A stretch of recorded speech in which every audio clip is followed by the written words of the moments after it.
So good morning everyone, welcome to Amar Yadav academy. मेरा नाम अमर यादव है। मेरा इंजीनियरिंग कंप्लीट होकर 5 ईयर टीचिंग एक्सपीरियंस है as a physics and maths faculty.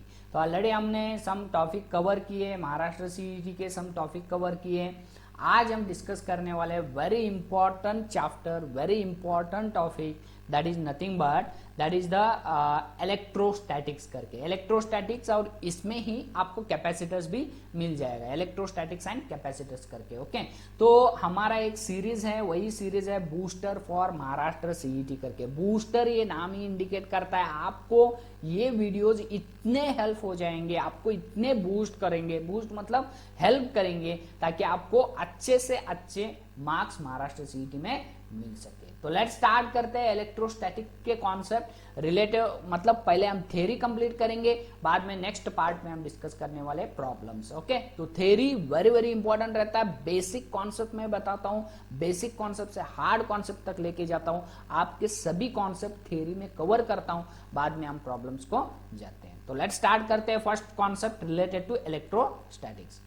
तो फर्स्ट पॉइंट आपको रिमेंबर करना है, that is the electric flux. क्या होता है इलेक्ट्रिक फ्लक्स आपको मालूम है, तभी आपको क्या मालूम होगा, गॉस लॉ मालूम होता है। ओके, तो इलेक्ट्रिक फ्लक्स क्या होता है, समझो एक एरिया है, ये ऐसे एरिया है, इसके थ्रू कितने इलेक्ट्रिक फील्ड लाइन जाती है, कितने इलेक्ट्रिक फील्ड लाइंस जाती है, उसी को हम क्या बोलते हैं, इलेक्ट्रिक फ्लक्स बोलते हैं। प्लीज अंडरस्टैंड करो यार, अगर आपको थ्योरी अंडरस्टैंड नहीं हुआ, इधर थोड़ा कुछ तो कंफ्यूजन हुआ, आपको डेरिवेशन चाहिए, तो आपको मेरे यूट्यूब चैनल पे अमर यादव एकेडमी, ओके, अमर यादव एकेडमी, उधर आप क्या देख सकते हो, मेरे सभी क्या that is the theory part सभी आप उसके ऊपर देख सकते हो। इधर मैं ओनली बेसिक कॉन्सेप्ट बताता हूं, बेसिक मतलब जो प्रॉब्लम्स के लिए इंपॉर्टेंट है वो मैं कॉन्सेप्ट क्लियर करता हूं। ओके, तो जब भी आपको डेरिवेशन चाहिए, ये फॉर्मूला कैसे आया वो आपको देखना है, तो अमर यादव एकेडमी पे जाओ यार,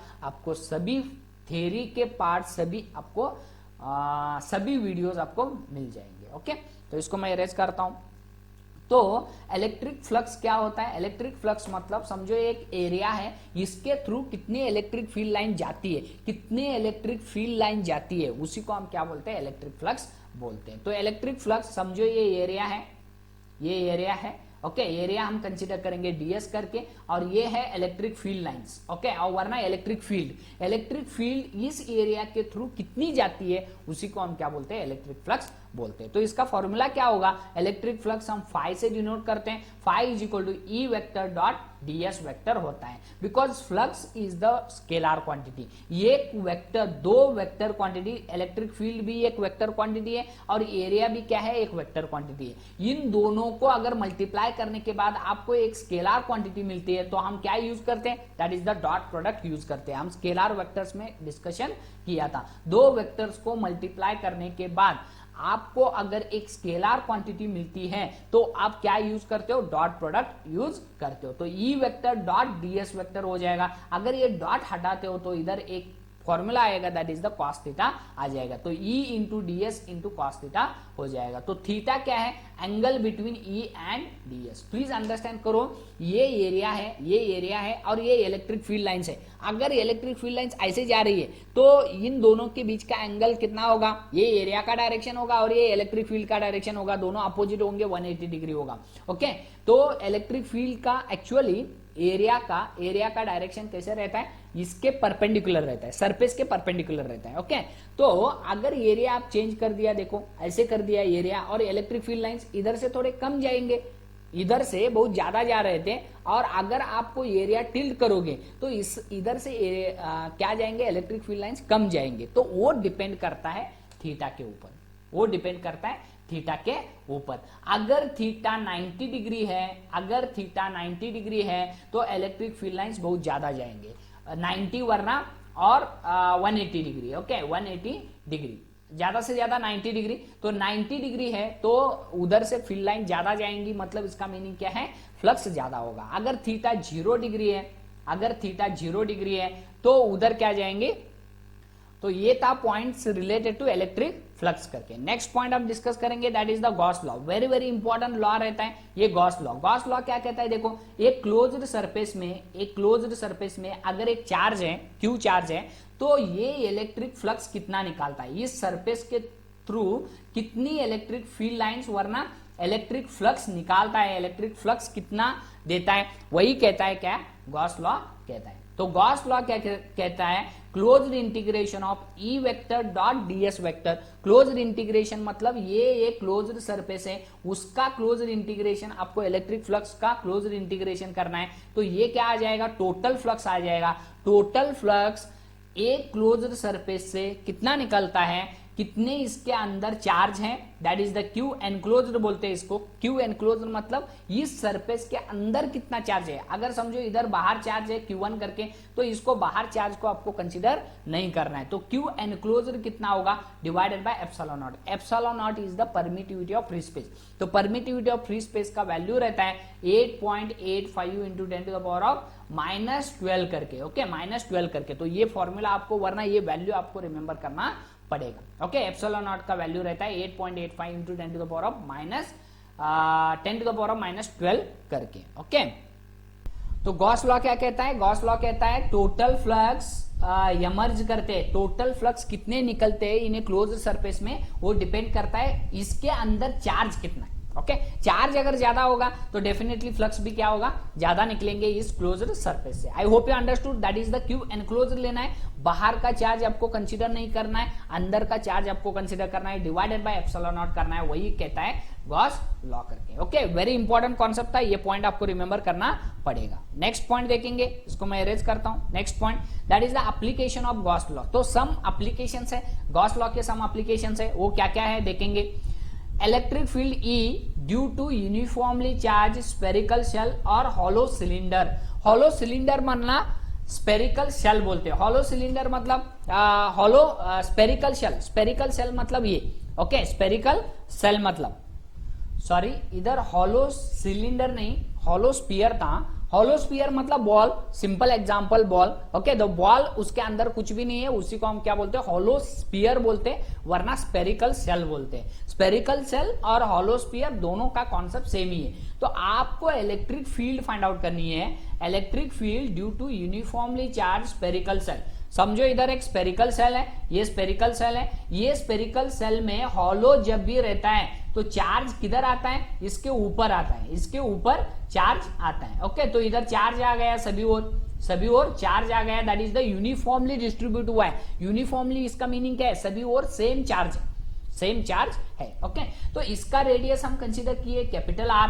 आपको फाइंड आउट करना है 3 स्टेट पे, 3 कंडीशन पे और 3 पॉइंट पे इलेक्ट्रिक फील्ड फाइंड आउट करना है। एक तो इनसाइड द स्फीयर, इधर P पॉइंट पे, P पॉइंट मतलब इनसाइड द स्फीयर, आप इधर ले सकते हो, इधर ले सकते हो, इधर ले सकते हो, इधर ले सकते हो, that is the inside the sphere. ये R इंडिकेट करता है पोजीशन किधर आप फाइंड आउट करना है, उसका रेडियस ये इंडिकेट करता है। तो P पे फाइंड आउट करना है तो ये R हो जाएगा, स्मॉल लेटर R। अगर आपको Q पे मतलब सरफेस के ऊपर अगर आपको फाइंड आउट करना है तो ये हो जाएगा इसका R, ये हो जाएगा इसका टोटल R हो जाएगा। अगर आपको इधर फाइंड आउट करना है कैपिटल लेटर R पे, इस पॉइंट पे, ओके, आपको फाइंड आउट करना है तो ये हो जाएगा स्मॉल लेटर R, ओके, ये हो जाएगा स्मॉल लेटर R करके, ओके। R वरना आप कंसीडर कर सकते हो, कैपिटल R रहने दो, कुछ प्रॉब्लम नहीं है, ओके। तो इधर भी R लिया हूं और इधर भी R लिया हूं, इसके वजह से तो आपको रिमेंबर करना है, पॉइंट क्या रिमेंबर करना है, इलेक्ट्रिक फील्ड 3 पॉइंट पे फाइंड आउट करना है। एक तो इनसाइड द स्फीयर में फाइंड आउट करना है, बाद में स्फीयर के ऊपर, स्फीयर के सरफेस के ऊपर, एंड बाहर के स्फीयर के आउटसाइड, ओके। तो ये 3 पॉइंट पे इलेक्ट्रिक फील्ड कितना होगा, देखो आप अंडरस्टैंड कर सकते हो। तो इधर मैं ले रहा हूं, तो electric field at point P, तो एट पॉइंट P के ऊपर इलेक्ट्रिक फील्ड कितनी रहती है, प्लीज अंडरस्टैंड करो यार। इलेक्ट्रिक फील्ड ये चार्ज के वजह से रहती है, तो ये चार्ज सभी आउटसाइड द इस पे है, आउटसाइड द स्फीयर के ऊपर है। तो अगर चार्ज आउटसाइड द स्फीयर है तो इलेक्ट्रिक फील्ड इसके इनसाइड क्या रहती है, 0 रहती है। ये पॉइंट आपको रिमेंबर करना है। R is less then R मतलब क्या है, ये कैपिटल लेटर R है, ओके। तो ये R ऑलवेज इसके आर से कम अगर आर होता है, ये small letter R is less than capital letter R होता है, इसका मीनिंग क्या है, इनसाइड द स्फीयर, किधर भी ले लो, इनसाइड द स्फीयर किधर भी ले लो, आर क्या हो जाएगा, less than capital letter R हो जाएगा। एट दैट कंडीशन में इलेक्ट्रिक फील्ड क्या रहती है, जीरो रहती है। ये पॉइंट आपको रिमेंबर करना है यार, electric field at the inside the sphere कितना रहता है, जीरो होता है। ये फर्स्ट पॉइंट हो गया। सेकेंड पॉइंट देखो, एट क्यू मतलब इधर, ओके, तो इस सरफेस के ऊपर इलेक्ट्रिक फील्ड कितनी रहती है, इलेक्ट्रिक फील्ड इस सरफेस के ऊपर रहती है, that is R is equal to R होगा। एट दैट कंडीशन में इलेक्ट्रिक फील्ड कितनी रहती है, Q divided by 4 pi epsilon not into R square रहती है। ये आप ऐसे भी लिख सकते हो, Q divided by 4 pi epsilon not into क्या हो जाएगी, 1 डिवाइडेड बाय आर स्क्वायर होती है। तो ये भी आप ऐसे भी लिख सकते हो, Q divided by 4 pi epsilon not 1 divided by R square करके, ये सरफेस के ऊपर रहती है।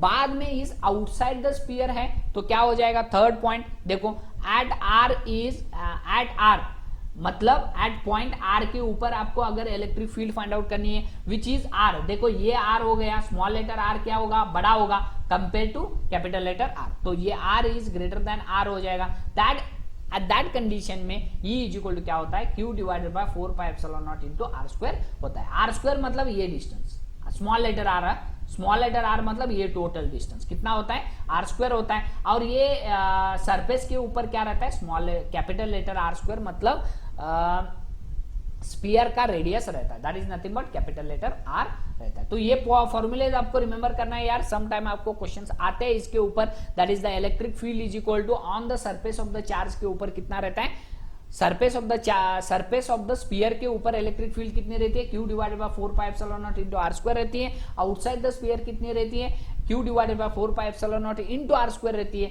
और इनसाइड द स्फीयर क्या रहती है, जीरो रहती है। ये पॉइंट आपको रिमेंबर करना है, तीनों आपको पूछ सकते हैं। ओके, तो नेक्स्ट पॉइंट देखेंगे। नेक्स्ट आएगा electric field due to uniformly charge infinitely long straight wire. Long straight wire मतलब सिंपल एग्जांपल ऐसे आप कंसीडर कर सकते हो, ये स्ट्रेट वायर है, ओके, तो इसके वजह से एक समझो एक पॉइंट लिया है इधर, इसके ऊपर हमने क्या लिया है, चार्जेस लिए, इसके ऊपर चार्जेस है, सभी और क्या है, चार्जेस है, और आपको एक पर्टिकुलर पॉइंट पे इस चार्जेस के वजह से इलेक्ट्रिक फील्ड कितनी होगी, ओके, तो ये अगर आपको पूछेंगे तो उसके लिए क्या फॉर्मूला होगा देखेंगे। तो देखो ये है वायर और इसके ऊपर आपने चार्जेस रखा है, पर्टिकुलर चार्जेस रखा है इधर, ओके, तो ये सभी क्या है, प्लस चार्जेस वरना माइनस चार्जेस आप लग सकते हो। तो इस पॉइंट के ऊपर P के ऊपर आपको इलेक्ट्रिक फील्ड फाइंड आउट करना है, और वो डिस्टेंस कितना है, दैट इज द इस सेंटर से डिस्टेंस कितना है, R डिस्टेंस पे है। तो इसके ऊपर इलेक्ट्रिक फील्ड कितनी होगी ये आपको अगर फाइंड आउट करना है तो क्या होगा, इसको मैं इरेज कर रहा हूं, तो ये हो जाएगी, that is the E is equal to Q divided by epsilon not divided by 1 divided by 2 pi R into L करके। बिकॉज इलेक्ट्रिक फील्ड जो रहती है, इलेक्ट्रिक फील्ड ऑलरेडी हमने डिस्कस किया था, फाई इज इक्वल टू क्या रहती है, Q divided by epsilon not रहता है, that is the Gauss law. Gauss law क्या कहता है, phi is equal to Q divided by epsilon not. Phi क्या कहता है, phi is nothing but electric field into ds कहता है, इज इक्वल टू क्या हो जाएगा, Q divided by epsilon not होगा। अगर ये अंडरस्टैंड नहीं हुआ तो ये कैसे आया मैं बता रहा हूं आपको, ओके। तो इलेक्ट्रिक फील्ड आपको फाइंड आउट करना है, ds इस साइड लेके आओ, तो electric field is equal to क्या हो जाएगा, Q divided by epsilon not divided by into ds हो जाएगा। ds मतलब क्या है, एरिया है, इसका area that is the cross sectional area, नहीं क्रॉस सेक्शनल एरिया नहीं, टोटल इसका सरफेस एरिया, ये सरफेस एरिया। बिकॉज इसका एरिया आपको क्या लेना पड़ेगा, बिकॉज इसके ऊपर ही इस एरिया के ऊपर चार्जेस कॉन्सेंट्रेट हुए हैं, तो इस टोटल एरिया आपको फाइंड आउट करना पड़ेगा। टोटल एरिया क्या होता है, 2 पाई r, इसका 2 pi r that is nothing but ये सरफेस इनटू ये circumference of surface into l, okay, तो 2 पाई r l होता है। तो ये एरिया हमने कंसीडर किया ds करके 2 पाई RL, और ये Q divided by epsilon not वैसे ही रखा, into 1 divided by 2 pi RL हो जाएगा। तो यही फॉर्मूला हो जाएगा इसका। अगर आपको अंडरस्टैंड नहीं होता तो ये कॉन्सेप्ट लगा के आप ये फॉर्मूला रिमेंबर कर सकते हो, okay. I hope you understood the concept. तो ये हो जाएगा electric field due to uniformly charge infinitely long straight wire करके। नेक्स्ट कॉन्सेप्ट देखेंगे, that is the some time को आपको पूछेंगे लीनियर चार्ज डेंसिटी भी पूछ सकते हैं। लीनियर चार्ज डेंसिटी क्या होता है, चार्ज पर यूनिट लेंथ करके, चार्ज पर यूनिट लेंथ करके। चार्ज पर यूनिट लेंथ मतलब इसका लेंथ है समझो 100 मीटर, 100 मीटर, ओके। और 100 मीटर में आपको नहीं चाहिए चार्ज, आपको चाहिए पर मीटर में, 1 मीटर में चार्ज कितना होता है, ओके। तो उसी को हम क्या बोलते हैं, लीनियर चार्ज डेंसिटी बोलते हैं। लीनियर चार्ज डेंसिटी मतलब चार्ज पर यूनिट लेंथ करके। पर यूनिट लेंथ मतलब 1 मीटर पे कितना चार्ज होगा, उसी को हम बोलते हैं linear charge density. That is the Q divided bye L करके, Q डिवाइडेड बाय L करके। तो अगर आप Q डिवाइडेड बाय L इसको आप कंसीडर करते हो लैम्बडा करके, तो क्या हो जाएगा, Q डिवाइडेड बाय L मतलब लैम्बडा हो जाएगा, और ये 1 divided by 2 pi epsilon not वैसे ही रहेगा, ये 2 पाई एप्सिलॉन नॉट वैसे ही रहेगा। Q अपॉन L मतलब क्या है, lambda. I hope you understood the concept, okay. तो Q डिवाइडेड बाय L मतलब चार्ज पर यूनिट लेंथ। ये आपको पूछेंगे लीनियर चार्ज डेंसिटी, उसी को हम क्या बोलते हैं, लीनियर चार्ज डेंसिटी बोलते हैं। Q मतलब चार्ज मतलब कूलम में रहता है, और लेंथ मतलब कितना रहता है, दैट इज द मीटर में रहता है, कूलम पर मीटर हो जाएगा, ओके। और ये इलेक्ट्रिक फील्ड का ऐसा यूनिट क्या रहता है, electric field is nothing but force per unit charge,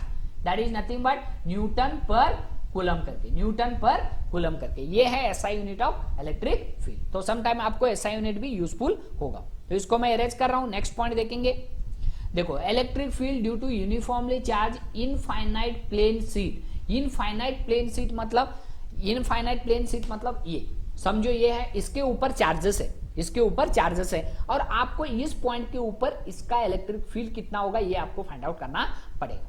I hope you understood. इसको हम बोलते हैं प्लेन शीट, ओके। तो इधर आप देख सकते हो ये है प्लेन शीट, इसके ऊपर क्या है, चार्जेस है, इधर आपने चार्जेस कंसीडर किया, और ये गॉसियन सरफेस है एक्चुअली, और इस पॉइंट के ऊपर आपको क्या फाइंड आउट करना है, इलेक्ट्रिक फील्ड फाइंड आउट करना है। तो इस पॉइंट के ऊपर इलेक्ट्रिक फील्ड कितनी होती है आपको अगर फाइंड आउट करना है, तो क्या हो जाएगी, electric field E is equal to sigma divided by 2 epsilon not होगी। प्लीज अंडरस्टैंड करो यार, आपको अगर डेरिवेशन चाहिए तो आप मेरे YouTube चैनल के ऊपर जाके आप डेरिवेशन देख सकते हो, ओके। डेरिवेशन आपको अंडरस्टैंड नहीं हुआ है तो आप उधर जाके डेरिवेशन देख सकते हो। ये डेरिवेशन हमें महाराष्ट्र सीईटी में, वरना सीईटी में कुछ भी डेरिवेशन नहीं पूछते, तो इसके वजह से हमें डेरिवेशन नहीं चाहिए, ओनली रिमेंबर करना है, that is the electric field is equal to क्या होता है, sigma divided by 2 epsilon naught होता है। वेयर सिग्मा क्या हो जाएगा, सरफेस चार्ज डेंसिटी होता है। सिग्मा क्या होता है, सरफेस चार्ज डेंसिटी। सरफेस मतलब area, area that is the charge पर यूनिट एरिया होता है। ये इधर चार्ज पर यूनिट एरिया होता है, बिकॉज इधर हम एरिया कंसीडर कर रहे हैं, लेंथ कंसीडर नहीं कर रहे, लेकिन इधर हम क्या कंसीडर कर रहे हैं, लेंथ कंसीडर कर रहे हैं। एक रॉड कंसीडर करते हो तो ये लेंथ कंसीडर करेंगे आप, ओके। चार्ज पर यूनिट लेंथ, 1 मीटर पे कितना चार्ज रहेगा इधर रॉड के ऊपर, और एक प्लेन शीट कंसीडर करते हो तो 1 मीटर स्क्वायर एरिया पे, 1 मीटर स्क्वायर एरिया पे कितना चार्ज रहता है, उसी को हम बोलते हैं सरफेस चार्ज डेंसिटी बोलते हैं, और इसको हम बोलते हैं लीनियर चार्ज डेंसिटी करके, okay. Very very important words है, ये पॉइंट आपको रिमेंबर करना है। दैट इज द चार्ज पर यूनिट एरिया होगा, ये हो जाएगा चार्ज पर यूनिट लेंथ करके, ओके। तो ये sigma divided by 2 epsilon naught, ये वो point, that is the electric field on the, that is the plane sheet के ऊपर इस पर्टिकुलर पॉइंट पे इलेक्ट्रिक फील्ड कितनी होगी। प्लीज अंडरस्टैंड करो, इधर जाओ, इधर जाओ, इधर जाओ, इधर जाओ, इधर जाओ, वरना इधर आओ, इस इलेक्ट्रिक फील्ड तो कांस्टेंट ही रहती, बिकॉज ये इलेक्ट्रिक फील्ड आर के ऊपर डिपेंड नहीं करती। ये पॉइंट आपको रिमेंबर करना है, ये ओनली सिग्मा के ऊपर डिपेंड करती है, that is the Q divided by area के ऊपर डिपेंड करती है, ओके। इसको मैं अरेंज कर रहा हूं। नेक्स्ट पॉइंट देखेंगे, तो नेक्स्ट पॉइंट होगा इलेक्ट्रिक पोटेंशियल एनर्जी करके। इलेक्ट्रिक पोटेंशियल एनर्जी क्या होती है, प्लीज अंडरस्टैंड करो, कॉन्सेप्ट को अंडरस्टैंड करो। अगर इधर एक Q1 चार्ज है, समझो इधर Q1 चार्ज है, ये भी पॉजिटिव है और ये भी पॉजिटिव है, ओके, और ये भी पॉजिटिव है। आपको इधर से एक पॉजिटिव चार्ज को इधर से इधर लेके आना है, इधर से इधर लेके आना है, क्योंकि ये पॉजिटिव चार्ज है दोनों, तो वो क्या करेंगे, रिपेल करेंगे, रिपेल करेंगे, ओके। तो पॉजिटिव चार्जेस क्या करते हैं, रिपेल करते हैं, लेकिन आप क्या कर रहे हो, एक चार्ज इधर है समझो, एक चार्ज इधर से आप इधर को लेके आना, इधर है समझो, इधर है चार्ज समझो, second charge, okay.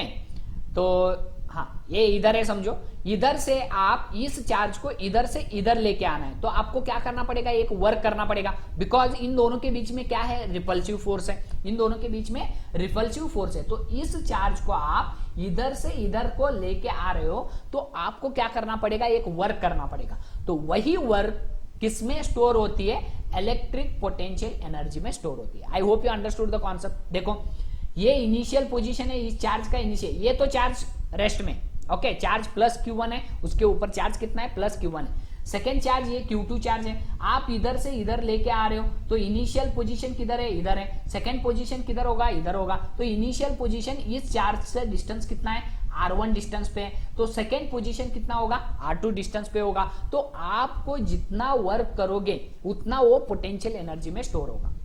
I hope you understood the concept, okay. तो वो पोटेंशियल एनर्जी में स्टोर होगा, तो वही लिख रहे हैं हम, work done is equal to change in electric potential energy, okay. तो वर्क डन आप कितना किए हो वो पोटेंशियल एनर्जी में स्टोर होगा। अगर आप लेफ्ट करोगे तो वो क्या कर सकता है, रिपेल हो सकता है, रिपेल हो सकता है। किसके वजह से, इस इलेक्ट्रिक पोटेंशियल एनर्जी इसके अंदर स्टोर हुई है, ओके, स्टोर हुई है, तो उसके वजह से वो ओरिजिनल पोजीशन में जा सकता है। तो W इज इक्वल टू क्या हो जाएगा, चेंज इन पोटेंशियल एनर्जी होगा। तो change in potential energy, potential energy का फॉर्मूला होता है 1 divided by 4 pi epsilon naught Q1 Q2 divided by R करके, ओके। पोटेंशियल एनर्जी का फॉर्मूला होता है, चेंज इन पोटेंशियल एनर्जी नहीं, पोटेंशियल एनर्जी का फॉर्मूला रहता है 1 divided by 4 pi epsilon not, very very important, Q1 divided by Q2 divided by R करके, ये पोटेंशियल एनर्जी का फॉर्मूला रहता है, okay. Change in potential energy, initial potential energy का फॉर्मूला ये होगा, फाइनल पोटेंशियल एनर्जी का फॉर्मूला, ये फाइनल पोटेंशियल एनर्जी है, ये माइनस इनिशियल पोटेंशियल एनर्जी है। इनिशियल पोटेंशियल एनर्जी R1 होगा और फाइनल पोटेंशियल एनर्जी R2 होगा। I hope you are understanding. तो ये हो जाएगा 1 divided by 4 pi epsilon naught Q1 Q2 divided by R2 minus ये final potential energy minus initial potential energy is nothing but change in potential energy, okay. तो final potential energy, इस point पे potential energy कितनी होगी, 1 divided by 4 pi epsilon naught Q1 Q2 upon R2 हो जाएगी, और इस पॉइंट पे पोटेंशियल एनर्जी कितनी होगी, 1 divided by 4 pi epsilon naught Q1 Q2 divided by R1 हो जाएगी। I hope you are understanding the concept, okay. तो इसको अगर आप कॉमन लेते हो तो कॉमन इसमें वर्ड क्या आएगा, कॉमन इसमें भी आएगा और इसमें भी कॉमन आएगा, ओके। तो इधर कॉमन आएगा तो क्या बचेगा, देखो 1 divided by 4 pi epsilon naught Q1 Q2 common आएगा, इधर बचेगा 1 अपॉन R2 बचेगा, और इधर बचेगा, ये माइनस है तो माइनस 1 अपॉन R1 बचेगा। तो ये हो जाएगा इसका main formula, that is the change in potential energy रहता है 1 divided by 4 pi epsilon naught Q1 Q2 divided by 1 upon R2 minus 1 upon R1। R2 है सेकेंड कंडीशन, R2 है सेकेंड पॉइंट, सेकेंड पोजीशन, और R1 है first position, okay. तो अगर if R1 is infinity, R1 infinity मतलब इस charge को please understand करो, इंफिनिटी बहुत ज्यादा डिस्टेंस पे लेके आ रहे हो, बहुत ज्यादा डिस्टेंस से आप R1 पोजीशन पे, इस पोजीशन पे लेके आ रहे हो, बहुत ज्यादा। R1 इज इक्वल टू क्या है, इंफिनिटी है, इंफिनिटी मतलब बहुत ज्यादा डिस्टेंस से आप एक पर्टिकुलर डिस्टेंस पे लेके आ रहे हो चार्ज को, तब R1 इज इक्वल टू क्या हो जाएगी, इंफिनिटी हो जाएगी, sorry, R1 is equal to infinity हो जाएगी। तो अगर आप R1 is equal to infinity substitute करते हो तब क्या आ जाएगा, 1 divided by 4 pi epsilon not, 1 divided by R1 infinity, 1 upon infinity क्या हो जाएगा, 0 हो जाएगा, तो ये टर्म 0 हो जाएगा, तो आपको बचेगा only Q1 Q2 divided by R2 करके। ये Q1 आप ये Q2 चार्ज को इंफिनिटी डिस्टेंस से इधर लेके आ रहे हो, ओके, इधर लेके आ रहे हो, तो कितना होगा 1 divided by 4 pi epsilon naught Q1 into Q2 divided by R2 करके, ये हो जाएगी potential, change in potential energy इस पर्टिकुलर पॉइंट पे। I hope you are understanding the concept, okay. इसको मैं इरेज कर रहा हूं।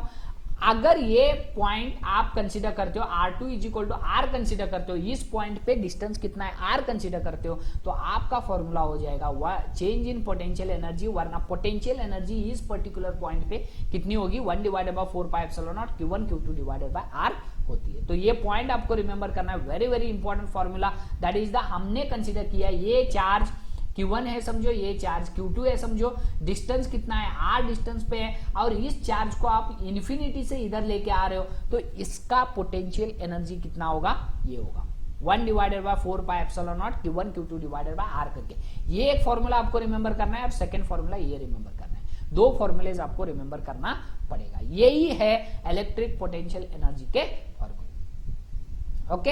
और इलेक्ट्रिक पोटेंशियल एनर्जी ये क्या रहता है, स्केलर क्वांटिटी रहती है, because it is a energy, okay, it is a scalar quantity. और एनर्जी का फॉर्मूला ऐसा यूनिट क्या होगा, जूल होगा, ये तो आपको मालूम ही है, ओके। नेक्स्ट पॉइंट देखेंगे हम। नेक्स्ट पॉइंट क्या होता है, इलेक्ट्रिक पोटेंशियल। इलेक्ट्रिक पोटेंशियल मतलब पॉइंट चार्ज पे, एक पॉइंट चार्ज के वजह से इलेक्ट्रिक पोटेंशियल कितना रहता है। देखो ये पोटेंशियल एनर्जी है, ये इलेक्ट्रिक पोटेंशियल है, अलग अलग है, पोटेंशियल अलग है और इलेक्ट्रिक पोटेंशियल अलग है और इलेक्ट्रिक पोटेंशियल एनर्जी अलग है। पोटेंशियल एनर्जी अलग है और पोटेंशियल अलग अलग होता है। पॉइंट चार्ज की वजह से मतलब एक चार्ज की वजह से, एक पॉइंट चार्ज है क्यू समझो, उसके वजह से पोटेंशियल कितना होता है। तो इसको मैं अरेंज कर रहा हूं, देखेंगे पॉइंट वाइज। तो इधर एक समझो, इधर एक चार्ज है क्यू करके, तो इस चार्ज क्यू के वजह से इस पॉइंट के ऊपर पोटेंशियल कितना होगा, इस पॉइंट पी के ऊपर पोटेंशियल कितना होगा, वो होता है 1/4πε0 क्यू डिवाइडेड बाय आर करके। देखो यार इधर भी आर रहता है, इधर भी आर रहता है, लेकिन इधर Q1 Q2 रहते हैं, मतलब दो चार्जेस हम कंसीडर करते हैं। इधर एक Q1 चार्ज है समझो, इधर Q2 चार्ज है, तो Q1 Q2 चार्ज के बीच में एनर्जी कितनी रहती है, Q1 into Q2 divided by are रहती है। लेकिन इधर हमने एक ही चार्ज कंसीडर किया, that is the Q charge consider किया। इस चार्ज के वजह से इस पॉइंट के ऊपर पोटेंशियल कितना होगा, वो होगा potential V is equal to 1/4πε0 Q divided by R होता है। तो ये पॉइंट आपको रिमेंबर करना है यार, 1/4πε0 into Q divided by R करके। This is the electric potential due to point charge. एक पॉइंट चार्ज के वजह से, उसका पॉइंट चार्ज का वैल्यू कितना है, Q है, तो उस चार्ज के वजह से पोटेंशियल कितना होगा, 1/4πε0 Q डिवाइडेड बाय आर होता है। Next problem, that is next point देखेंगे, वो नेक्स्ट पॉइंट होगा। और एक फॉर्मूला है work, that is the electric potential का फॉर्मूला, वो भी है, that is the work per unit charge करके। वेरी वेरी इंपॉर्टेंट फॉर्मूला है, work done per unit charge करके। आपको कितना वर्क करना चाहिए एक यूनिट चार्ज को मूव करने के लिए, उसी को हम क्या बोलते हैं, पोटेंशियल, इलेक्ट्रिक पोटेंशियल भी बोलते हैं। तो ये दो फॉर्मूलेज आपको रिमेंबर करना है related to electric potential. Okay, next point, potential due to a system of charges. System of charges मतलब अंडरस्टैंड करो, इधर एक चार्ज है, इधर एक चार्ज है, इधर एक चार्ज है, इधर एक चार्ज है, 4 चार्जेस है, और आपको इस पॉइंट P के ऊपर आपको क्या फाइंड आउट करना है, इलेक्ट्रिक पोटेंशियल फाइंड आउट करना है। तो उसका वैल्यू क्या होगा, इलेक्ट्रिक पोटेंशियल। देखो एक चार्ज की वजह से समझो ये Q चार्ज है, इस पॉइंट के ऊपर इलेक्ट्रिक पोटेंशियल कितना होता है, V इज इक्वल टू इसका डिस्टेंस है समझो R करके। ओके, क्या होता है 1/4πε0 इंटू क्या होता है Q डिवाइडेड बाय R रहता है। Q मतलब ये चार्ज है, पॉइंट चार्ज है। ओके, तो इसके वजह से इतना रहेगा, लेकिन ये चार्जेस कितने हैं, 4 चार्जेस है, तो 4 चार्जेस की वजह से पोटेंशियल कितना होगा इस पॉइंट के ऊपर, P पॉइंट के ऊपर, वो हमको देखेंगे। तो इसको मैं अरेंज कर रहा हूं, तो ये होगा एट पॉइंट P के ऊपर पोटेंशियल कितना होगा, 1/4πε0।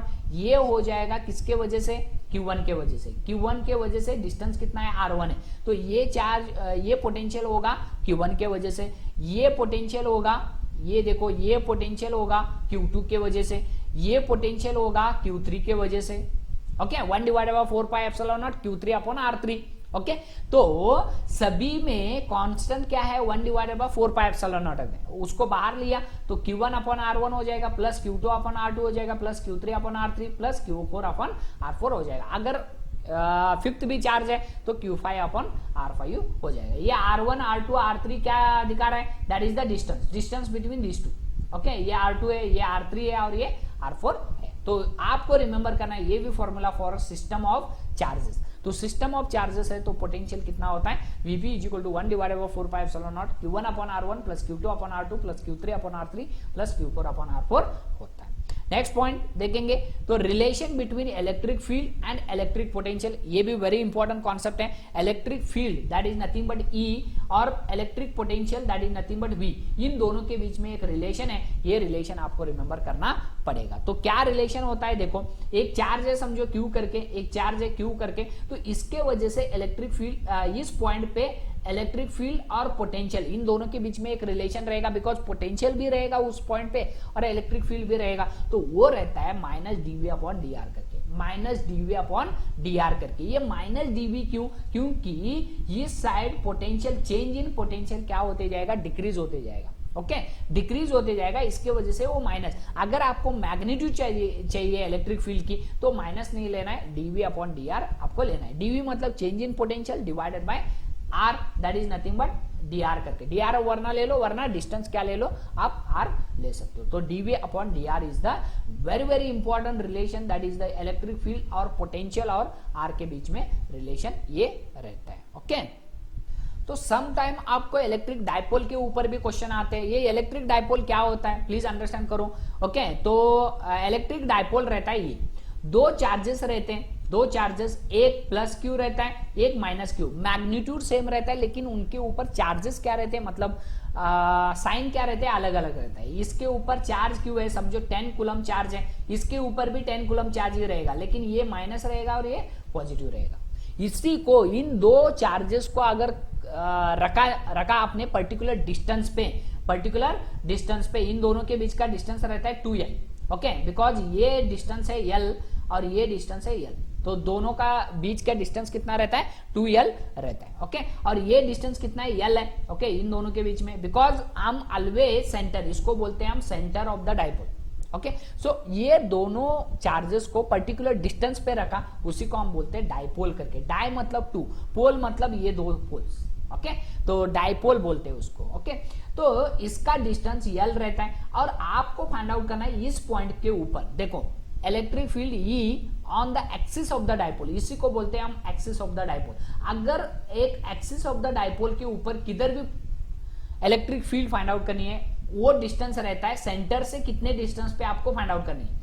ओके, r डिस्टेंस पे आपको फाइंड आउट करनी है, तो उसके लिए फॉर्मूला होता है, ये फॉर्मूला आपको रिमेंबर करना है, वेरी इंपॉर्टेंट है, आपको यूटिलाइज होगा जब आप प्रॉब्लम सॉल्व करोगे। ओके, तो electric field on the axis of the dipole मतलब इस एक्सिस के ऊपर, इस पॉइंट, ये एक्सिस है, इस पॉइंट के ऊपर आपको इलेक्ट्रिक फील्ड फाइंड आउट करनी है। तो इलेक्ट्रिक फील्ड कितनी होगी, वो होगी that is the electric field E is equal to 1 divided by 4 pi epsilon not into 2p divided by r cube करके, 2p divided by r cube करके। r क्या है, ये दोनों का डिस्टेंस है r। ओके, p क्या है, डायपोल मोमेंट बोलते हैं इसको, डायपोल मोमेंट बोलते हैं, और उसका वैल्यू रहता है q इंटू 2l। q मतलब इसका चार्ज कितना है, 10 कूलम है क्या 50 कूलम है, अगर इधर 50 कूलम है तो इधर भी 50 कूलम रहेगा, इधर माइनस होगा इधर प्लस होगा। ओके, ये 50 कूलम क्या हो जाएगा, चार्ज हो जाएगा, और 2l क्या है, इन दोनों के बीच का डिस्टेंस। ओके, 2l है, 2l। ओके, तो ये l है तो ये भी क्या हो जाएगा, l होगा। ओके, तो ये 2l है, तो ये 2l इंटू q क्या होता है, डायपोल मोमेंट होता है। तो ये वेरी वेरी इंपॉर्टेंट है, पॉइंट आपको रिमेंबर करना पड़ेगा। तो electric field on the axis के ऊपर कितना रहता है, 1 divided by 4 pi epsilon not into 2p divided by r cube. देखो यार, फॉर्मूलेज तो आपको थोड़ा तो रिमेंबर करना पड़ेगा, जब तक आप फॉर्मूलेज रिमेंबर नहीं करोगे तब तक आपको क्वेश्चंस नहीं आएंगे। ओके, तो फॉर्मूलेज 2-3 बार ये वीडियो देखो तो डेफिनेटली आपको फॉर्मूले आपके माइंड में हो जाएंगे। ओके, और 2-3 बार आपको क्या करना है, राइट करना है। जब तक आप राइट नहीं करोगे आपके फॉर्मूले आपके माइंड में नहीं बैठेंगे। ओके, जितना आप वीडियो देखते हो उतना आप राइट करते जाओ यार, अपना खुद का नोट्स बनाते जाओ,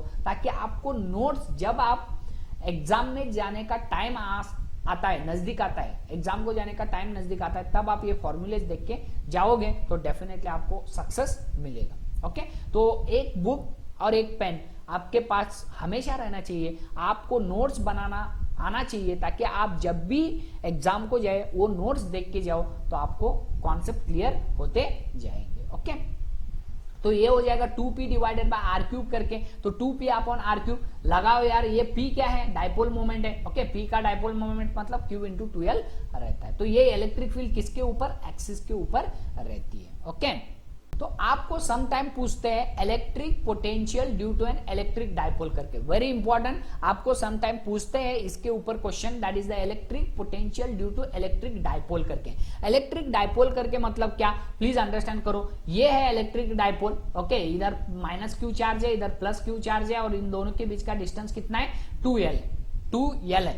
तो आपको फाइंड आउट करना है ये दोनों का डिस्टेंस कितना है, r करके। इस पॉइंट पे ऊपर पोटेंशियल फाइंड आउट करना है, इलेक्ट्रिक फील्ड नहीं, पोटेंशियल फाइंड आउट करना है। तो इस पॉइंट के ऊपर अगर आपको पोटेंशियल फाइंड आउट करना है, जनरल पॉइंट लिए आपने, जनरल पॉइंट लिए, तो इस पॉइंट के ऊपर आपको इलेक्ट्रिक पोटेंशियल फाइंड आउट करना है। तो उसका फॉर्मूला क्या होगा, तो वो हो जाएगा v divided by v is equal to 1 divided by 4 pi epsilon naught p into cos theta divided by r square करके।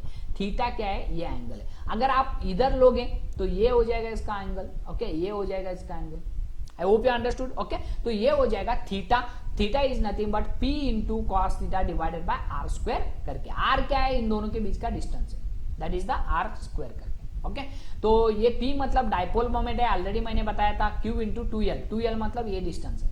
2L मतलब ये डिस्टेंस होता है। That is V is equal to potential, electric potential due to electric dipole क्या होगा, V is equal to 1 divided by 4 pi epsilon not into P into cos theta divided by r square होता है। तो ये point आपको remember करना है, some points आपको मालूम होने चाहिए।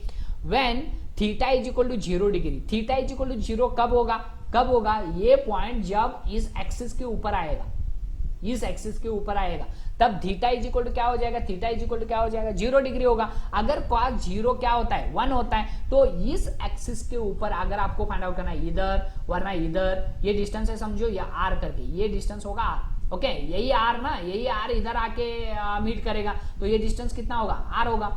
ओके इस पॉइंट पे ऊपर आपको फाइंड आउट करना है, तो थीटा इज इक्वल टू 0 होगा ना, यही थीटा इज इक्वल टू कब 0 होता है, प्लीज अंडरस्टैंड करो ये concept, when theta is equal to 0 मतलब क्या, आपको ये पॉइंट इधर लेके आना है, मतलब इस पॉइंट पे आपको इलेक्ट्रिक पोटेंशियल फाइंड आउट करना है, तब क्या होगा theta is equal to 0 degree होगा, तो और r इज इक्वल टू यही पॉइंट आप इधर लेके आ रहे हो, तो यही होगा r, ये r होगा। तो आपको अगर r cos theta is equal to 0 होता है, तो cos थीटा कितना होगा, 1 होगा, तो ये हो जाएगा इसका formula, that is the axis के ऊपर। एक्सिस के ऊपर क्या हो जाएगा, पोटेंशियल आपको फाइंड आउट करना है, किधर भी फाइंड आउट करो, एक्सिस के ऊपर ये फॉर्मूला आपको यूटिलाइज करना है, 1 divided by 4 pi epsilon naught P divided by r square करके, P divided by r square करके, तो ये हो जाएगा second formula. When theta is equal to 90 degree होता है, 90 डिग्री मतलब देखो ये एक्सिस के ऊपर, इक्विटोरियल बोलते हैं इसको, इक्विटोरियल लाइन के ऊपर, ओके इक्विटोरियल लाइन मतलब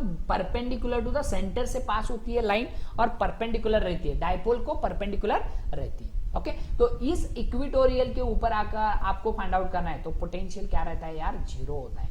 पोटेंशियल किधर भी जाओ, इधर इधर इधर इधर 0 होती है, क्यों, क्योंकि थीटा 90 डिग्री है, अगर थीटा 90 डिग्री होगा तो पोटेंशियल ये 90 cos 90 क्या होगा, 0 होगा, तो ये टोटल टर्म 0 होता है, तो पोटेंशियल क्या हो जाएगा, 0 हो जाएगा। तो सम टाइम आपको क्वेश्चन आएगा इक्विटोरियल लाइन के ऊपर, इक्विटोरियल लाइन वरना परपेंडिकुलर लाइन बोलते हैं, ये परपेंडिकुलर लाइन सेंटर से पास होती है और डायपोल के क्या रहती है, 90 डिग्री पे रहती है। एट दैट कंडीशन में पोटेंशियल क्या रहता है, 0 होता है। तो ये पॉइंट आपको रिमेंबर करना है यार, वेरी वेरी इंपॉर्टेंट पॉइंट है related to potential energy of electric dipole करके। ओके सो नेक्स्ट पॉइंट हम डिस्कस करने वाले हैं, that is the C point, potential energy of a dipole in an electric field. देखो पहले हमने डिस्कस किया इलेक्ट्रिक फील्ड डिस्कस किया, ओके इन्हें इलेक्ट्रिक डायपोल में। सेकेंड हमने डिस्कस किया इलेक्ट्रिक पोटेंशियल, इलेक्ट्रिक पोटेंशियल इस पर्टिकुलर पॉइंट में कितना रहता है वो भी हमने डिस्कस किया।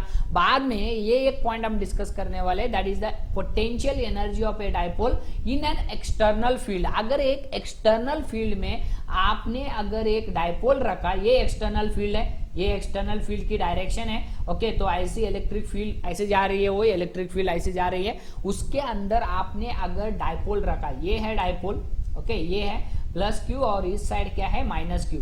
प्लीज अंडरस्टैंड करो इलेक्ट्रिक फील्ड ऑलवेज पॉजिटिव से निकलती है और नेगेटिव को जाती है, मतलब इस साइड चार्जेस कौन से रहेंगे, पॉजिटिव रहेंगे और इस साइड चार्जेस कौन से रहेंगे, नेगेटिव रहेंगे। तो इधर डायपोल क्या है, ये पॉजिटिव है, तो ये पॉजिटिव और ये पॉजिटिव क्या करेंगे, रिपेल करेंगे, इसके वजह से इस चार्ज के ऊपर एक फोर्स लगेगा, दैट इज द एफ करके, इस साइड फोर्स लगेगा, इस साइड फोर्स लगेगा, दैट इज एफ करके। वैसे ही इस साइड नेगेटिव है और ये नेगेटिव है, वरना ये पॉजिटिव है, ये इस नेगेटिव को क्या करेगा, अट्रैक्ट करेगा और इधर एक फोर्स लगेगा एफ करके। आई hope you understanding the concept. और आपने इस डायपोल को रखा है सम एंगल पे, थीटा पे, तो आपको फाइंड आउट करना है इस डायपोल के ऊपर पोटेंशियल एनर्जी कितनी होगी। ओके तो potential energy is equal to U theta is equal to P into E into 1 minus cos theta के ऊपर डिपेंड रहेगी। पी मतलब डायपोल मोमेंट, ऑलरेडी हमने डिस्कस किया था, डायपोल मोमेंट क्या रहता है, क्यू इंटू 2L रहता है, क्यू इंटू 2L रहता है। ओके तो क्यू इंटू 2L मतलब क्यू मतलब इसके ऊपर चार्ज कितना है, इंटू 2L मतलब इन दोनों के बीच का डिस्टेंस, इन दोनों के बीच का डिस्टेंस क्या रहता है, 2L रहता है। ये डायपोल है, ये डायपोल है, अपने सम एंगल पे रखा है ऐसे। ओके तो ये क्यू इंटू 2L रहता है, 1 माइनस कॉस थीटा, थीटा क्या है, इलेक्ट्रिक फील्ड का और इन डायपोल के बीच का एंगल है, दैट इज द थीटा करके। Okay I hope you understood the concept. तो आपको अगर P मालूम है, E मालूम है और थीटा मालूम है, तो आपको फाइंड आउट कर सकते हो पोटेंशियल एनर्जी कितनी होगी उस डायपोल की in an this external field. Okay तो ये थे कॉन्सेप्ट रिलेटेड टू इलेक्ट्रोस्टैटिक। तो इलेक्ट्रोस्टैटिक के सभी कॉन्सेप्ट हमने डिस्कस किया। अब हम डिस्कस करेंगे कॉन्सेप्ट ऑफ कैपेसिटर्स करके। ओके तो कैपेसिटर्स के भी प्रॉब्लम में अलग अलग लिया हूं। ओके तो प्रॉब्लम्स कैपेसिटर्स के अलग होंगे और इलेक्ट्रोस्टैटिक के अलग होंगे। ओके तो लेट्स डिस्कस करते हैं कैपेसिटर्स का रिलेशन। तो कैपेसिटर के कॉन्सेप्ट डिस्कस करेंगे। कैपेसिटर क्या होता है? कैपेसिटर एक एनर्जी स्टोरिंग डिवाइस रहता है। एनर्जी स्टोरिंग मतलब ये समझो एक कैपेसिटर है, ये समझो एक कैपेसिटर है, इसको हम बोलते हैं पैरेलल प्लेट कैपेसिटर। ओके ये ऐसा रहता है। इसके ऊपर आपने अगर चार्जर रखा, चार्जेस रखे और इसके ऊपर एक नेगेटिव चार्जेस रखे, इसके ऊपर पॉजिटिव चार्जेस और इसके ऊपर नेगेटिव चार्जेस, तो इन दोनों के बीच में एक एनर्जी स्टोर होगी, एनर्जी स्टोर होगी, तो उसी को हम बोलते हैं कैपेसिटर। कैपेसिटर मतलब दो प्लेट्स रहते हैं वरना दो स्पीयर रहते हैं, एक अंदर स्पीयर रहता है छोटा सा और एक बाहर स्पीयर रहते हैं। तो बाहर स्पीयर के ऊपर पॉजिटिव रहेंगे तो अंदर स्पीयर के ऊपर नेगेटिव चार्जेस रहेंगे और वो एनर्जी स्टोर रहेगा। जब भी आप एक कैपेसिटर किसी को तो कनेक्ट करते हो, किसको तो कनेक्ट करते हो, तो क्या होगा? ऐसे कनेक्ट करते हो तो ये चार्जेस फ्लो होने स्टार्ट कर देंगे, मतलब एनर्जी आपको मिलना स्टार्ट कर देगा। तो कैपेसिटर का मेन कॉन्सेप्ट रहता है to store the energy. Okay और जब एनर्जी चाहिए तो उसको कनेक्ट करने के बाद वो एनर्जी ट्रांसफर करता है। तो कैपेसिटेंस ऑफ ए कंडक्टर, ये कैपेसिटेंस क्या होता है? कंडक्टर मतलब एक वायर आप कंसीडर कर सकते हो, एक वायर। ओके तो वायर के ऊपर कितने चार्ज कॉन्सेंट्रेट हो सकते हैं, कितने चार्ज आ सकते हैं, कितने मैक्सिमम चार्ज आ सकते हैं, उसी को हम बोलते हैं कैपेसिटेंस। उस कंडक्टर का कैपेसिटेंस कितना है, वो कितना चार्जेस को होल्ड कर सकता है, उसी को हम बोलते हैं capacitance of a conductor. Okay तो पहले हम कंडक्टर के बारे में डिस्कस करेंगे, बाद में कैपेसिटर के बारे में डिस्कस करेंगे। तो इसको मैं इरेज करता हूं। कंडक्टर मतलब हमने एक वायर लिया तो इसका कैपेसिटेंस सी कंसीडर करो, तो सी का वैल्यू रहता है C is equal to q divided by V करके, इट इज इन फैराडे। तो Q मतलब इसके ऊपर चार्जेस कितने आए हैं, इसके ऊपर चार्जेस कितने आए हैं, that is nothing but Q करके चार्जेस और डिवाइडेड बाय वोल्टेज। वोल्टेज मतलब ये चार्ज किधर से आएंगे? बैटरी से आएंगे। ओके बैटरी जब आप एक कंडक्टर को कनेक्ट करते हो तो इसके ऊपर चार्जेस कॉन्सेंट्रेट होना स्टार्ट करते हैं। ओके तो कितना वोल्टेज आपने कितना बैटरी का वोल्टेज आपने क्या कियो, इस कंडक्टर को कनेक्ट कियो, दैट डिपेंड करता है, that is the capacitance. So capacitance is equal to q divided by V. Very very important formula, बहुत ज्यादा हम यूज करेंगे इस फॉर्मूला को। C is equal to q divided by V, it is in Faraday. Faraday क्या है? SI unit of charge है, sorry capacitance SI unit क्या है? फैराडे है। वरना फैराडे को हम क्या बोलते हैं? Q मतलब कूलम पर वोल्ट करके, coulomb per volt is also SI unit of what? Capacitance. Okay ये पॉइंट आपको रिमेंबर करना पड़ेगा। नेक्स्ट पॉइंट देखेंगे, देखो capacitance of A spherical conductor, ये हो गया एक रॉड का कैपेसिटेंस कितना रहता है? Q अपॉन V होता है। वरना एक स्फेरिकल कंडक्टर है, समझो स्फेरिकल कंडक्टर मतलब बॉल है समझो, उसके ऊपर चार्जेस कितने आएंगे, उसका कैपेसिटेंस कितना होगा, वो हम फाइंड आउट करने के लिए क्या यूज करेंगे, दैट इज इसको मैं इरेज कर रहा हूं। तो ये इसका रेडियस है R करके, इसका रेडियस कितना है R करके, और इसके ऊपर कैपेसिटेंस कितना होगा? C is equal to 4 pi epsilon naught into R हो जाएगा। R मतलब इसका रेडियस है, 4 pi epsilon not. Epsilon naught क्या है? That is the permittivity of free space रहता है। और एप्सिलॉन नॉट का वैल्यू कितना रहता है? ऑलरेडी मैंने बताया हूं 8.85 इंटू 10 टू द पावर -12 रहता है। तो ये पॉइंट आपको रिमेंबर करना है, एप्सिलॉन नॉट का value 8.85 into 10 to the power -12 होता है। ओके नेक्स्ट पॉइंट देखेंगे, इसको मैं इरेज कर रहा हूं। ओके नेक्स्ट पॉइंट क्या होगा? Capacitance of A parallel plate capacitor. अब आ गया पैरेलल प्लेट कैपेसिटर। आपको स्पेरिकल प्लेट कैपेसिटर नहीं है, ओके सिलेंडर कैपेसिटर नहीं है, ओनली आपको सिलेबस में है that is the parallel plate capacitor करके। ओके तो पैरेलल प्लेट कैपेसिटर क्या होता है, इसके बारे में हम डिस्कस करेंगे। देखो इधर हमने एक कंडक्टर के बारे में, एक वायर के बारे में डिस्कस किया, उसका कैपेसिटेंस रहेगा इतना। ये एक स्पीयर के बारे में डिस्कस किया, इसका कैपेसिटेंस रहेगा इतना। लेकिन जब दो स्पीयर, दो कंडक्टर्स प्लेट के बीच में, ये ऐसा प्लेट है, ये एक प्लेट है और ये एक प्लेट है, सम डिस्टेंस पे रखो तो इसके ऊपर पॉजिटिव चार्ज आएगा और इसके ऊपर नेगेटिव चार्ज आएगा। लेकिन इधर जो कंडक्टर में आपने डिस्कस कर रहे थे, ओनली ये पॉजिटिव तो हो सकता है, वरना नेगेटिव तो हो सकते हैं। ओके, नेगेटिव तो चार्जेस आ सकते हैं उसके ऊपर, वरना पॉजिटिव तो चार्जेस आ सकते हैं। इसके ऊपर भी वैसे ही वो पॉजिटिव तो आ सकते हैं, वरना नेगेटिव तो चार्जेस आ सकते हैं। लेकिन इस कंडक्टर कैपेसिटर में पॉजिटिव चार्जेस भी रहेंगे, इधर पॉजिटिव चार्जेस, एक कंडक्टर के ऊपर पॉजिटिव चार्ज रहेंगे और दूसरे प्लेट के ऊपर नेगेटिव चार्जेस रहेंगे, इक्वल नेगेटिव चार्जेस रहेंगे। ओके, तो इसी को हम क्या बोलते हैं, कैपेसिटर बोलते हैं। दो प्लेट एक पर्टिकुलर डिस्टेंस पे, डी डिस्टेंस पे रखते हो तो इन दोनों के बीच में एक इलेक्ट्रिक फील्ड जनरेट होती है, पॉजिटिव से नेगेटिव को। तो इसी इलेक्ट्रिक फील्ड के वजह से एनर्जी स्टोर होती है, उसके अंदर एनर्जी स्टोर होती है। ओके, तो इसी को हम क्या बोलते हैं, कैपेसिटर बोलते हैं। तो इसका कैपेसिटेंस रहता है A into epsilon not divided by D करके। A मतलब इसका एरिया का प्लेट का एरिया कितना है, दैट इज द ए, इसको मैं अरेंज कर रहा हूं, दिस इज द एरिया। इसका एरिया कितना रहता है, उतना ही एरिया इसका भी रहता है। ये कैसे मालूम है ना, ये ऐसे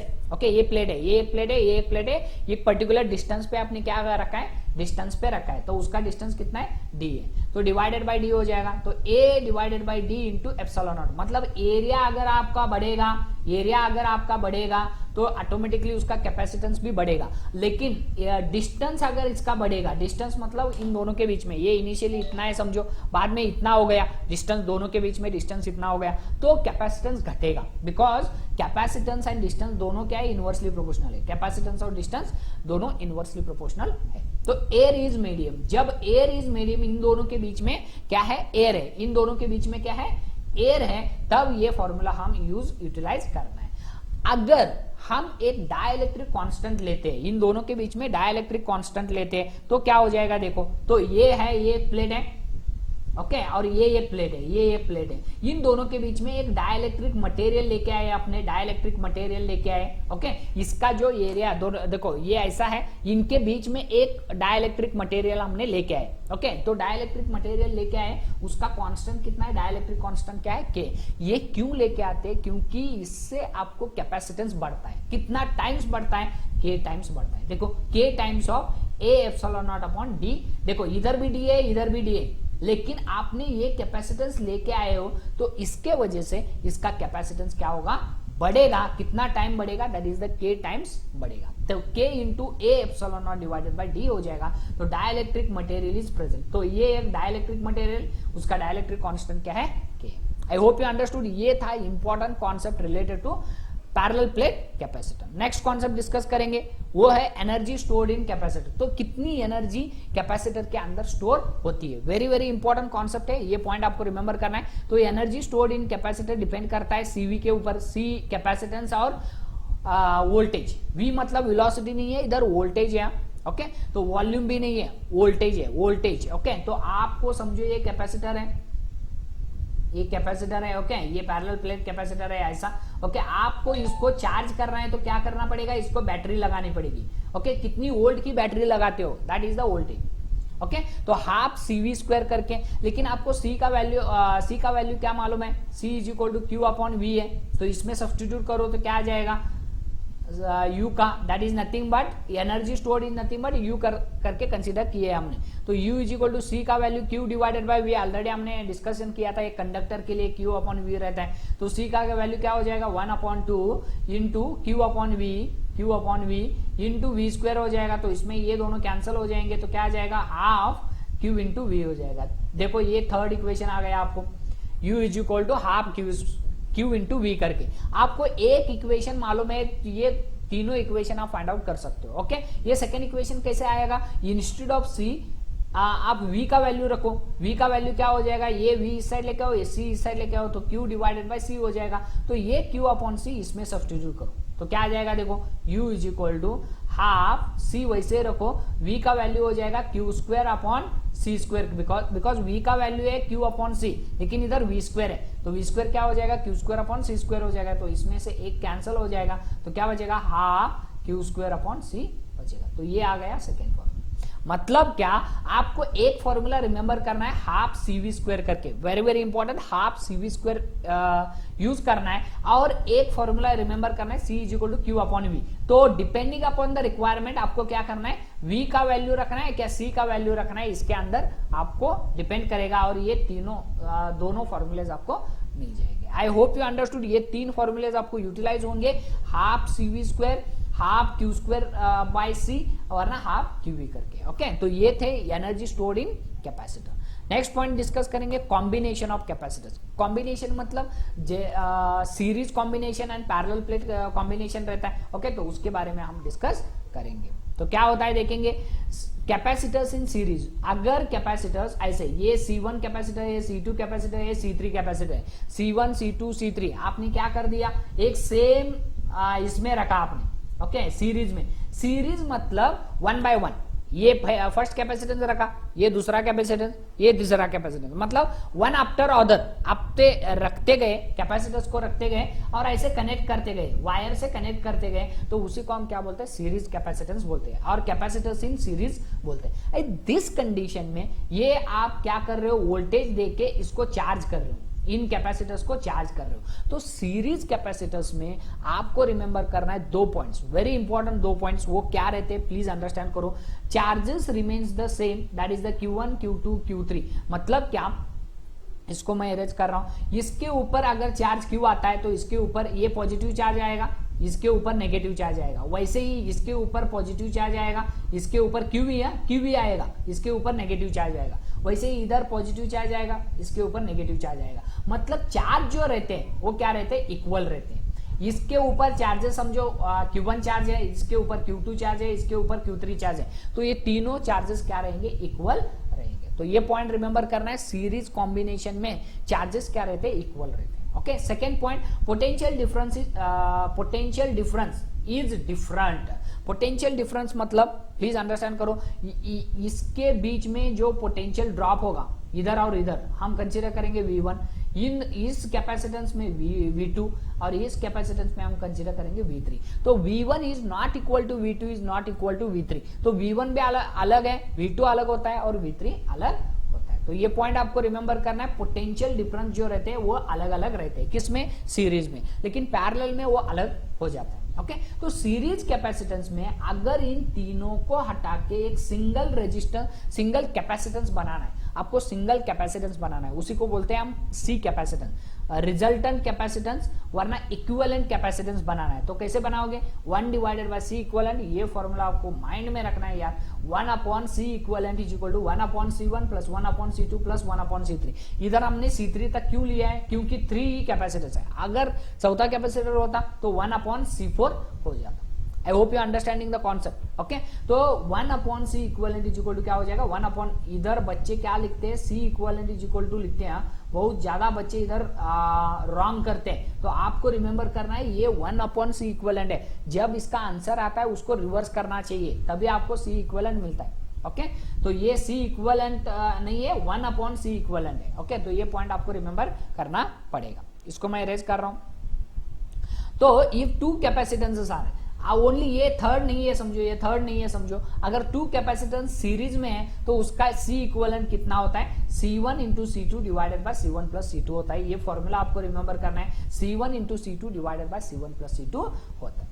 ओके, तो ये कैसे आया, ये भी सेम वो इसी इक्वेशन से आया। देखो 1 upon C1 plus 1 upon C2, यही इक्वेशन से, 2 ही कैपेसिटेंस है समझो सीरीज में, तो इसका एलसीएम कितना आएगा, C1 C2 आएगा और ये C2 प्लस C1 आएगा, that is C1 plus C2 हो जाएगा। 1 upon C equivalent is equal to, लेकिन C इक्विवेलेंट आपको चाहिए तो क्या हो जाएगा, ये रिवर्स हो जाएगा, तो C1 upon C1 C2 divided by C1 plus C2 हो जाएगा। मतलब कैसे रिमेंबर करना है, product of the 2 charges, multiplication of 2 capacitance, sorry multiplication, product of 2 capacitance divided by addition of 2 capacitance, ऐसे माइंड में रखना है आपको।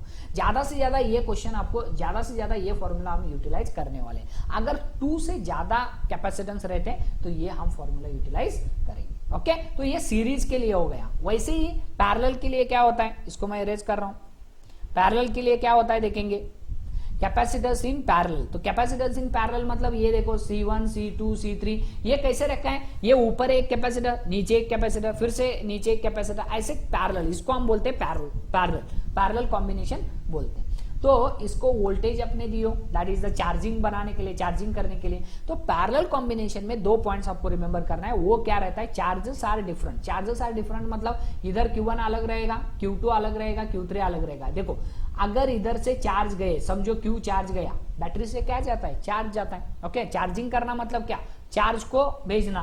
तो इधर चार्ज Q जा रहा है तो इसका अलग चार्ज इधर जाएगा, इधर थोड़ा चार्ज जाएगा, इधर थोड़ा जाएगा, तो तीनों अलग अलग चार्जेस जाएंगे। ओके, तो ये इधर से चार्ज कितना जाएगा, Q1 जाएगा, इधर से Q2 जाएगा और इधर से Q3 जाएगा, और वो जाके इसके ऊपर कॉन्सेंट्रेट करेगा। I hope you understood the concept. Okay, तो यही था concept, that is the charges क्या नहीं रहते, इक्वल नहीं रहते, equal, not equal, not equal, लेकिन potential difference are same. Potential difference मतलब इन दोनों के बीच में पोटेंशियल डिफरेंस सेम रहेगा, इन दोनों के बीच में पोटेंशियल डिफरेंस सेम रहेगा, इन दोनों के बीच में पोटेंशियल डिफरेंस सेम रहता है। क्यों, क्योंकि पैरेलल में पोटेंशियल डिफरेंस क्या रहता है, सेम रहता है। तो ये पॉइंट आपको रिमेंबर करना है यार, वेरी वेरी इंपॉर्टेंट पॉइंट है। तो आर इक्वलेंट, सी इक्वलेंट कितना होगा, equivalent capacitance, that is the C equivalent हो जाएगा C1 plus C2 plus C3। अगर 3 कैपेसिटर्स है तो C1 plus C2 plus C3 रहेगा, अगर 4 कैपेसिटर्स है तो C1 plus C2 plus C3 plus C4 हो जाएगा। आई होप यू अंडरस्टूड। ये पैरेलल के लिए है और वो था दैट इज द सीरीज के लिए। तो ये फॉर्मूलेज आपको रिमेंबर करना है, जब आप प्रॉब्लम सॉल्व करेंगे फिर से आपको कॉन्सेप्ट क्लियर हो जाएगा।